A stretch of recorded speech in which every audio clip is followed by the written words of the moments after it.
ગીર સોમનાથ જિલ્લા પોલીસ દ્વારા ગીર રક્ષક કપ 2024 અંતર્ગત જિલ્લાના પોલીસની 17 ટીમોનું ક્રિકેટ ટુર્નામેન્ટ મેચનું આયોજન કરાયું હતું, જેમાં પ્રથમ મેચ પોલીસ અને પત્રકારો સાથે ફ્રેન્ડલી રમવાનું આયોજન કરાયું હતું। તાલાલા પાલિકા પૂર્વ પ્રમુખ અમિત ઉનડકટ સહિત અગ્રણીઓની પણ ઉપસ્થિતિ રહી હતી। તેમજ આ રોમાંચક ક્રિકેટ મેચ જોવા આસપાસના ગામના લોકો અને યુવા વર્ગ ઉમટી પડ્યા હતા। સમગ્ર કાર્યક્રમનું સફળ સંચાલન એલસીબી પીઆઈ અરવિંદસિંહ જાડેજા તથા તેની ટીમે કરેલું હતું।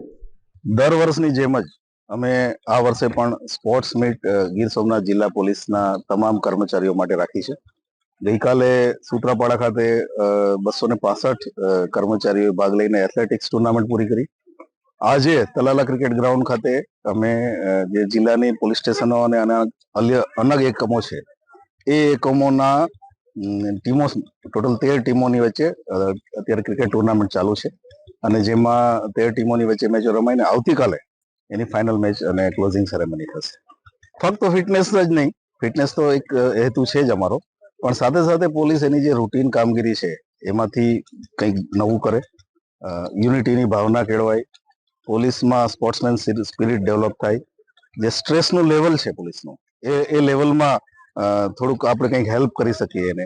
એકબીજાના પ્રશ્નો અહીંયા ગ્રાઉન્ડ ઉપર 150-200 ખેલાડીઓ મળે એકબીજાના પ્રશ્નો સમજે, એ ઘણા બધા અલગ અલગ પ્રકારના એંગલથી અમે આ ટુર્નામેન્ટ ચાલુ કરી છે। આ 3 વર્ષથી અમે કરીએ છીએ। અમે આજે પહેલી મેચ આ ટુર્નામેન્ટની ઓપનિંગ મેચ જ પત્રકાર મિત્રો સાથે ફ્રેન્ડલી મેચથી કરી છે।